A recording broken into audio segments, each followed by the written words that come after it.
કારણ કે પુષ્ટિ માર્ગની પહેલી વધાઈ અષ્ટસખામાંથી કોઈએ નથી ગાઈ. પહેલી વધાઈ ગાઈ છે જૂનાગઢના નરસિંહ મહેતાએ કે વલ્લભ વિઠ્ઠલ પ્રગટશે, પુષ્ટિ માર્ગ વિશદ કરશે, નિસ્સાધન જનતે તારશે. આ વધાઈ નરસિંહ મહેતાએ. નરસિંહ મહેતાનો સમયકાળ મહાપ્રભુજીથી પૂર્વનો હતો. લગભગ 600-650 વર્ષ થયા અને મહાપ્રભુ 550 આદિ વર્ષ. તો એ કાલનો ફરક છે. એ વધાઈયા કહેવાય. તો આ બધા પ્રમાણો છે. જયારે કોઈને ભગવાન કહો તો મારા ગુરુ કે મારા ભગવાન એટલે હું ભગવાન કહી દઉં, એનાથી કોઈ ભગવાન બની જતું નથી. શાસ્ત્રોમાં લખેલું આવું. આપણે જે સેવા આદિ કરીએ છીએ એ બધું ભાગવતીમાં પ્રમાણ છે એટલે કરીએ છીએ. આ પ્રમાણિત ધર્મ છે. તો પ્રમાણ હોવું જોઈએ, બીજું એના ચિહ્નો હોવા જોઈએ, ત્રીજું એના કાર્યો હોવા જોઈએ. એવા તો આ બધા અત્યારેની ચર્ચાનો વિષય નથી, પણ આ બધા પ્રમાણો શાસ્ત્રો જ્યારે આપે ત્યારે કોઈને ભગવાન તરીકે ઉદ્બોધન થાય. એમને કોઈને ભગવાન નથી કહી દેતા આપણે. અને આ રીતે જ્યારે વ્યક્તિ પૂજા વધવા લાગે ત્યારે સમાજમાં પછી અંધશ્રદ્ધાનું પ્રમાણ વધે છે. અને એટલા માટે અંધશ્રદ્ધા ઘટાડવી હોય તો શાસ્ત્રોને ફોલો કરો. ગીતાજી, ભાગવતજી, આ શાસ્ત્રોને ફોલો કરશો, અંધશ્રદ્ધા ઘટશે.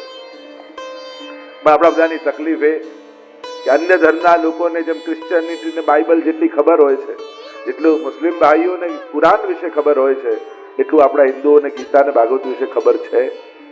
એ પ્રશ્ન આપણે આપણી જાતને પૂછીએ. કારણ કે અઘરું આમ કઈને આપણા માઇન્ડમાં એટલું ઘુસાડી દેવામાં આવ્યું છે કે આ બધું આપણને ન સમજાય. આમ કઈ અને આપણને ધર્મગ્રંથોથી દૂર કર્યા, અને ધર્મ ગ્રંથોથી આપણે દૂર ન થયા, આપણે ભગવાનથી દૂર થઈ ગયા. અને અંધશ્રદ્ધાઓએ પૂરા સમાજને ઘેરી લીધા. મહાપ્રભુજી તો અંધશ્રદ્ધાના નિવારક છે. અનેક પ્રમાણો આપના ચરિત્રમાં મળે છે કે આપણે શાસ્ત્ર પ્રમાણિત શ્રદ્ધાની વિચારધારા જગતમાં ફેલાવી. એટલે જ કહ્યું, શાસ્ત્રમ અવગત્ય મનોવાગ્દેહી શ્રી કૃષ્ણ સેવ્ય. કૃષ્ણ સેવા કરો, પણ મહાપ્રભુ શું કહે? શાસ્ત્રમ અવગત્ય. શાસ્ત્રને જાણો, એ જાણીને પછી ભગવત સેવા કરો. તો અહીંયા જે મૂળ વાત પર હું પાછો આવું, માર્ગ નિષ્ઠા એ કેવલ કોઈ પુસ્તકથી નહીં થાય, પણ કોઈ ગુરુ જોઈશે. એટલે ગીતાજીમાં ભગવાન તદ વિદ્ધિ પ્રણિપાતેન પરિપ્રશ્નેન સેવયા ઉપદેક્ષંતિ તે જ્ઞાનમ જ્ઞાનિન તત્વદર્શિનઃ. તું એ તત્વદર્શી પાસે જા, તદ વિદ્ધિ વિધિપૂર્વક, પ્રણિપાતેન વંદન કર, સેવા કર, પ્રસન્ન કર, અને પછી એમની પાસે જ્ઞાનને પ્રાપ્ત કર. તો આમ ગુરુ કૃપા દ્વારા આ માર્ગ નિષ્ઠા સિદ્ધ થશે. શ્રી મહાપ્રભુજીની કૃપા થશે તો પુષ્ટિ ભક્તિ આપણા હૃદયમાં હૃદયારૂઢ થશે. કારણ કે ભક્તિનું દાન થાય છે. અહીંયા બહારથી અંદર નથી નખાતું, અંદરથી બહાર પ્રગટે છે. જેમ સાધારણ વસ્તુ, તમે સ્વિમિંગ પુલ ખોદ્યા પછી પાણી બહારથી અંદર નાખવું પડે, પણ કૂવો ખોદો તો અંદરથી જલ પ્રગટ થાય. આ ભક્તિ માર્ગ એવો જ છે કે ભીતરથી પ્રગટ થશે. તો આમ માર્ગ નિષ્ઠા હોવી જોઈએ. શ્રી ગુરુના ચરણારવિંદમાં નિષ્ઠા જાગે ત્યારે માર્ગ નિષ્ઠા પ્રગટ થાય. એમ કહી આગળ 28મા શ્લોકમાં શ્રી હરિરાય મહાપ્રભુજી બહુ સુંદર એક વિવેક શાસ્ત્ર માટેનો આપણને બધાને આપતા આજ્ઞા કરે કે દરેક શાસ્ત્રોનો કદાચ આપણે આશ્રય કરીએ ને તો આપણી બુદ્ધિ એટલી ચતુર છે કે આપણા કામનું ગોતી શાસ્ત્રોના પ્રમાણ આપીને પણ છલ કરીએ. છલ એ રીતે પણ થઈ શકે. તમને જે ગમે છે એ બધી વાતો શાસ્ત્રોમાંથી ગોતી લો. પત્રમ પુષ્પમ ફલમ તોયમ, જે ભાવથી કરે, નિર્દોષ હૃદયથી કરે, કઈ કરવાની જરૂર નથી ને એવું સારું ગમતું ગોતી લઈએ, અને પછી કે અમે ક્યાં, તો ભગવાન કે છે.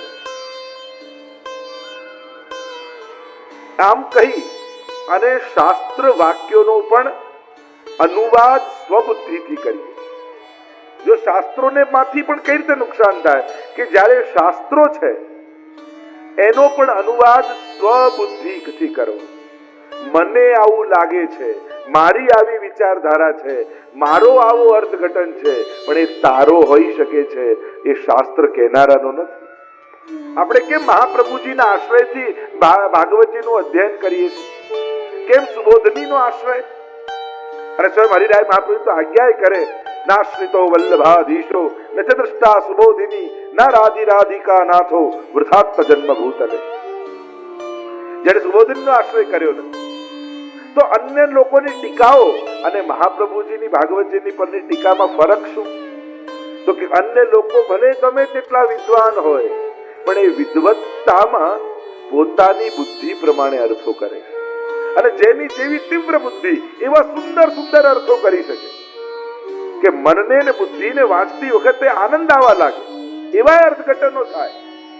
પણ એ પ્રદર્શન એની બુદ્ધિની તીવ્રતાનું કરે છે કે આ કેવા પ્રબળ બુદ્ધિવાન. પણ મહાપ્રભુજી જ્યારે ભાગવતજી પર ટીકા સુબોધનીજી કરે છે તે પોતાની બુદ્ધિના પ્રભાવ નથી બતાવતા, એ વ્યાસજી જે કહેવા માંગે છે એ કહી રહ્યા છે. વ્યાસજીએ જે ઉદ્દેશ્ય સાથે ભાગવતજી પ્રગટ કર્યું છે, લખ્યું છે, એ અર્થ મહાપ્રભુજી બતાવી રહ્યા છે, અને એટલા માટે એના દ્વારા આપણા પર કૃપા થાય. આ ફરક. કારણ કે કોઈના બુદ્ધિના પ્રભાવમાં બુદ્ધિનું રંજન તમારે કરવું છે કે ભાગવતના સાચા અર્થોને જાણવા છે. શ્રી ભાગવત પ્રતિપદ મણિવર ભાવાંશ ભૂષિતા મૂર્તિ શ્રી વલ્લભા વિદાન સ્તનોતુ નિજ દાસસ્ય સૌભાગ્ય. શ્રી ગુસાઈજી પ્રભુચરણ ભાગવત રૂપ શ્રી વલ્લભને માને, અને એટલા માટે ક્યારે પણ શાસ્ત્રોના અનુવાદ સ્વબુદ્ધિથી નહીં કરવા. આચાર્યો શું આજ્ઞા કરે છે, એ તત્વવેત્તાઓ શું આજ્ઞા કરે છે, એ પ્રમાણેનો અર્થ માનવો. મને આ સાચું લાગે કે મને આ ખોટું લાગે એનું કોઈ મૂલ્ય રહેતું નથી. અને આગળ કહ્યું કિંતુ મૂળ ક્રમાગતા, મૂળ ક્રમ પ્રમાણે કરો અર્થ. પણ છતાંય શ્રી મહાપ્રભુજીના દ્રઢ આશ્રય એ તો અપેક્ષિત છે જ. શ્રી વલ્લભના ચરણોમાં અનન્ય અનુરાગ ન જાગે, એના વચનમાં દ્રઢ શ્રદ્ધા ન જાગે તો આ પુષ્ટિ ભક્તિ ફલિત થતી નથી. અને એટલા માટે જીવનના ઉકેલો શ્રી મહાપ્રભુજીની વાણીથી કાઢવા, સમજવા. શ્રી મહાપ્રભુજી શું કહે છે, ગુરુના વચન ઉપર શ્રદ્ધા રાખી. આમ કહી આગળ 32મા શ્લોકમાં જ્યારે જીવને માનસી સિદ્ધ થાય ત્યારે માનસીમાં બાધક શું છે એ સમજાવતા શ્રી હરિરાય મહાપ્રભુજી 32મા શ્લોકમાં આજ્ઞા કરે. 7 વસ્તુ બતાવી હરિરાયજી કે આપણી એ મનની પરમ સ્થિતિ, કે જે સ્થિતિ એવી સ્થિતિ કે મન સદાય ભગવાનમાં લાગેલું રહે, એ સ્થિતિએ ક્યારે આપણું મન પહોંચે. માનસી સા પરામતા, એમ કહ્યું ને, માનસી એ પરમ છે. અને એક વસ્તુ યાદ રાખજો, માનસી કરાય નહીં, માનસી તો થઈ જાય. કરવામાં આવે ને માનસી ન કહેવાય. માનસી સેવા એ અવસ્થાનું નામ છે, પ્રવૃત્તિનું નામ નથી.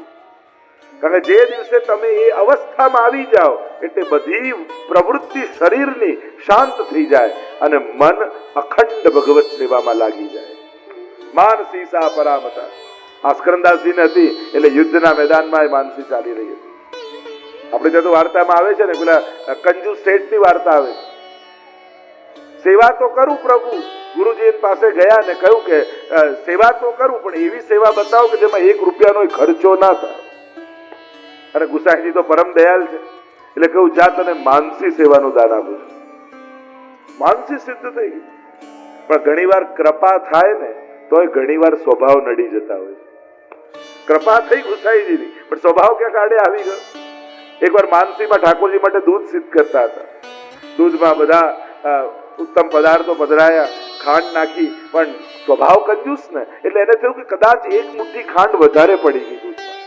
હવે નથી દૂધ, નથી ખાંડ, નથી ચૂલો, કાંઈ જ નથી, માનસી ચાલે છે.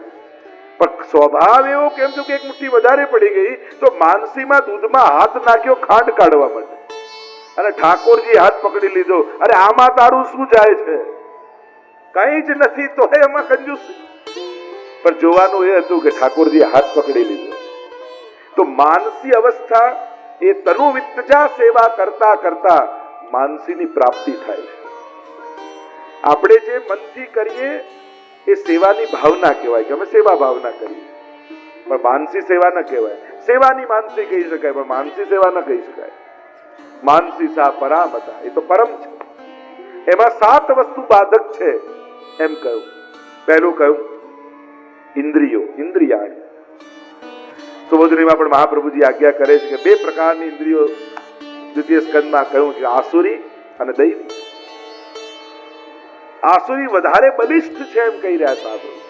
આ ઇન્દ્રિયો બાધક છે. આ ઇન્દ્રિયોની લોલુપતા, ઇન્દ્રિયોની લાલસા, આ મનનો ઉપયોગ કરીને ઇન્દ્રિયો વિષયોને ભોગવી રહ્યા છે. આ મન ભોગવે અને એટલા માટે ઇન્દ્રિયોનો નિગ્રહ કરીને પણ ઠાકોરજીમાં લગાડો. ઇન્દ્રિયો, બીજું કહ્યું વિષયો, કામનાઓ, ઈચ્છાઓ. જો આપણે સત્સંગ કરતા કરતા અત્યારે આપણું સ્તર કામનાઓનું છે, અનેક કામનાઓથી ભરાયેલું મન છે. હવે સત્સંગથી એને ઉપાડી અને કામનાના સ્તરમાંથી ભાવનાના સ્તર પર લઈ જવાનું છે. સ્વ માટે થાય એ કામના, પ્રભુ માટે થાય એ ભાવના. એટલે અત્યારે આપણું સ્તર કામનાઓનું છે. અનેકવિધ કામનાઓથી ગ્રસિત આપણું મન છે, જે મન જ પતનનું કારણ થઈ જાય. લોકો કે મન ભટકે એટલે તમારું મન તમને છોડીને બધે આંટા મારે. તો મન બધે જાય છે કે બધું મનમાં આવે છે? સાચું શું? આપણે તો ઓલવેઝ એમ જ બોલીએ મારું મન બધે જાય છે, એટલે મન તમને મૂકીને બધે જાય. અહીંયા ડોક્ટરો તો ઘણા છે, તમે ડિસેક્શન કરો બોડીનું, મન મળે ક્યાં? મન ક્યાં છે? આપણે ભલે મનોવિજ્ઞાન કે સાયકોલોજી, પણ એમાં મન ક્યાં સ્વીકારે છે ક્યાં કોઈ કે મન છે? આને ચર્ચા થઈ જશે, પણ મૂળ વાત વિષયો એ પણ બાધક છે. કારણ કે આ વિષયની લોલુપતા માણસને કેટલા પાપો કરાવી દે છે. જાણતા હોવા છતાં કે આ ખોટું છે, છતાંય આ લાલસા વિષયોની આપણે આપણી જાતને રોકી શકતા. અને એટલા માટે માણસે સાવધાન રહેવું. આ વિષયો નડે. ત્રીજું કહ્યું લૌકિક.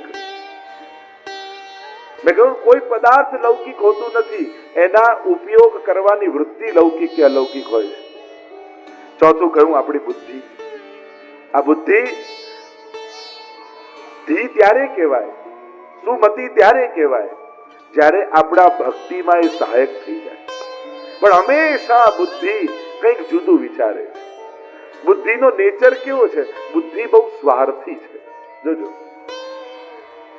તમે બધું જ સાંભળો પણ છેલ્લે કરો એમાં તમારું સ્વાર્થ સિદ્ધ થતો હોય, જેમાં તમને કંઈક લાભ થતો હોય.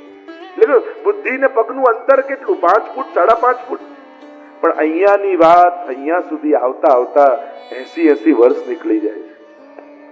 આ 5 ફૂટનું અંતર કાપતા કાપતા જિંદગી ખતમ થઈ જાય કે એક વિચાર આચરણ બનતા બનતા જીવન સમાપ્ત થઈ. દર્શન કરવામાં 5 મિનિટ લાગે, પણ દર્શન કરવા જવું એ વિચાર આવતા આવતા 60 વર્ષ નીકળી જાય.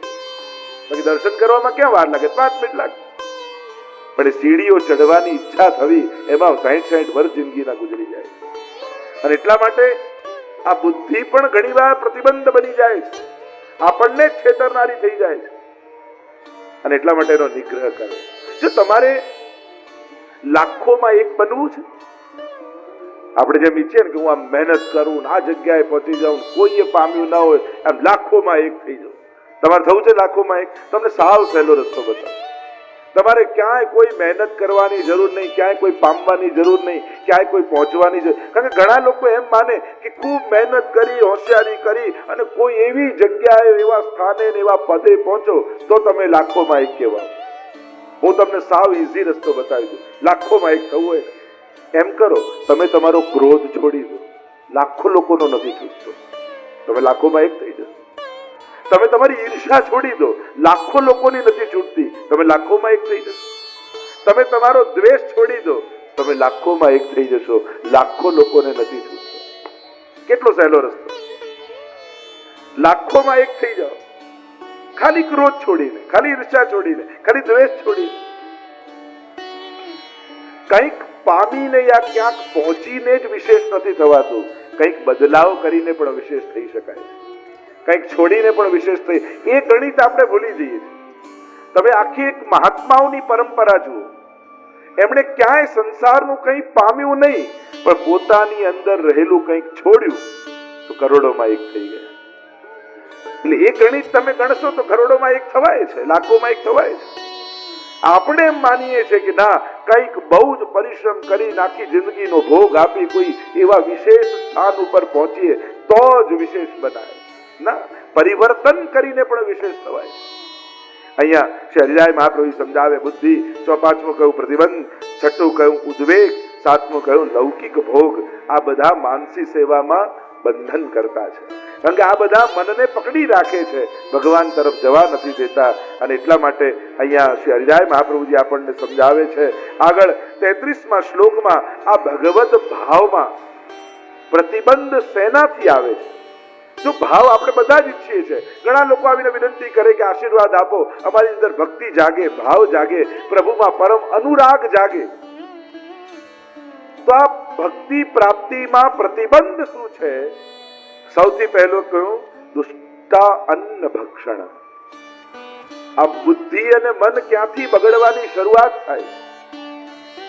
આ ભાવનાઓ ક્યાંથી બગડે છે? આ મન, કારણ કે શાસ્ત્ર એમ કહે છે કે અન્નથી મન બને છે. એટલે સૌથી પહેલા કહ્યું દુષ્ટ વ્યક્તિનું અન્ન ખાવાથી બુદ્ધિ બગડે છે. ભાગવતજીમાં પણ ચર્ચા આવી, મહાપ્રભુજીએ પણ કરી છે કે અશ્વત્થામા જ્યારે આ પાંડવોના બાળકોના વધ કરીને જાય છે અને આવી દુર્બુદ્ધિ એની થઈ કે છેલ્લે ઉત્તરાના ગર્ભને મારવા માટે બ્રહ્માસ્ત્ર છોડ્યું. ત્યારે પ્રશ્ન ઉઠાવ્યો કે અશ્વત્થામાની આવી બુદ્ધિ બગડી કેમ? આવી કેમ બુદ્ધિ થઈ? ચિરંજીવીઓમાં અશ્વત્થામાનું સ્મરણ કરાય છે. અશ્વત્થામા બલિર વ્યાસો હનુમાન વિભીષણ કૃપા પરશુરામશ્ચ સપ્તૈતે ચિરજીવિન, અને 8મા માર્કંડે ઋષિ. આજે પણ અમારા વલ્લભકુલને ત્યાં જયારે પણ જન્મદિવસ હોય ને ત્યારે માર્કંડે પૂજા થાય. એ માર્કંડે પૂજા શું છે? આ અષ્ટ ચિરંજીવીઓનું પૂજન કરવામાં આવે જેથી દીર્ઘાયુની પ્રાપ્તિ થાય. 8ના આશીર્વાદ લો તો દીર્ઘાયુની પ્રાપ્તિ થાય. એને કહેવાય માર્કંડે પૂજા. તો એમાં અશ્વત્થામાનું તો પૂજન કરીએ છીએ આપણે. અશ્વત્થામા બલિર વ્યાસો પહેલું નામ ચિરંજીવીઓમાં અશ્વત્થામાનું આવે. પછી એની બુદ્ધિ આવી કેમ થઈ? તો આચાર્યોએ કહ્યું એની બુદ્ધિ એટલા માટે બગડી કે એણે દુર્યોધનનું અન્ન ખાધું છે, અને આ દુર્યોધનનું અન્ન ખાવાથી એની બુદ્ધિ બગડી છે. એટલે જ આપણે ત્યાં કહેવાય ગમે ત્યાં ગમે ત્યારે ગમે તે ખાવાથી બુદ્ધિ બગડે છે. અન્નની પવિત્રતા ભક્તિ માર્ગમાં બહુ જ આવશ્યક છે, બહુ જ આવશ્યક. અને કેવળ પુષ્ટિ માર્ગમાં જ નહીં, દરેક ધર્મમાં તમે વિશ્વના ક્યાંય જોઈ લો, દરેક જગ્યાએ ખાવા પીવાના નિયમો બતાવવામાં આવે. શું ખવાય, શું ન ખવાય, કઈ રીતે જવું. આપણા દરેક ભારત વર્ષના અનેક સંપ્રદાયોમાં તમે જુઓ એના નિયમો છે. કેમ? કારણ કે અન્નથી મન બને છે. એટલે જ આપણે ત્યાં કહું મન મિલે ઇષ્ટ મિલે, મિલે ભજન રસ રીત, તાહી કે સંગ કીજીએ ખાન પાન ઓર પ્રીત. ત્યાં થાય આટલી જગ્યાએ. દુષ્ટ અન્ન ભક્ષણમ. બીજું કહ્યું અસમર્પિત ભક્ષણ, પ્રભુને ધર્યા વગર લેવું, એ પણ ક્યાંક બુદ્ધિનો દોષ પેદા કરે છે. અને ત્રીજું કહ્યું અસત્સંગ, કોઈ ખોટાના સંગથી મનમાં પ્રતિબંધ આવે છે, અને એટલા માટે વૈષ્ણવે સાવધાન રહેવું.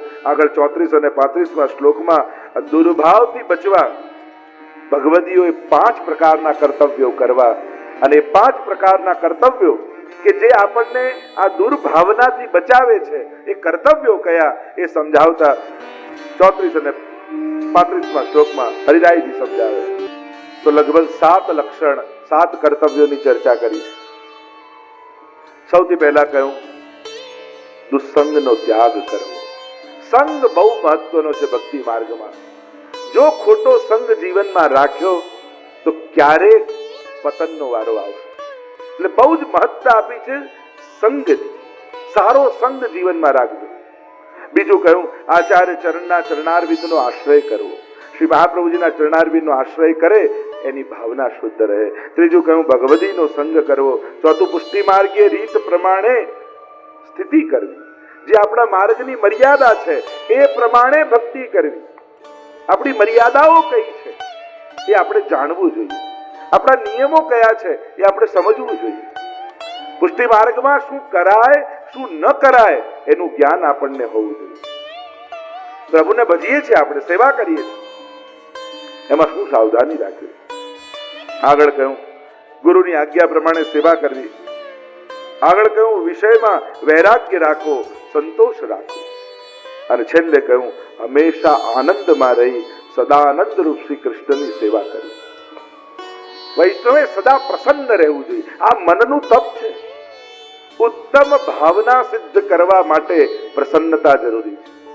સેવામાં જ્યારે પણ જાઓ પ્રસન્ન થઈને જાઓ, આનંદમાં થઈને જાઓ. આ અપરસ કરતા વધારે મહત્વનું છે. અપરસ કરો પણ ક્રોધ કરતા કરતા જાઓ ને તો અપરસ છોવાઈ જાય. એટલે પ્રસન્નતા પહેલું ડગલું છે. અને એટલા માટે જ્યારે પણ ભગવત સેવામાં જાઓ પ્રસન્ન થઈ ઠાકોરજીની સેવામાં પ્રવેશ કરવો જોઈએ, જેથી મન પ્રફુલ્લિત થાય. મનનું તપ શાસ્ત્રોએ બતાવ્યું. મન પ્રસાદ સૌમ્યત્વમ મૌનમ આત્મ વિનિગ્રહ ભાવ સંશુદ્ધિ એતત તપો માનસ મુચ્યતે. ગીતાજીમાં ભગવાન મનનું તપ કહે છે. અને મનનું તપ શું છે? મન પ્રસાદ.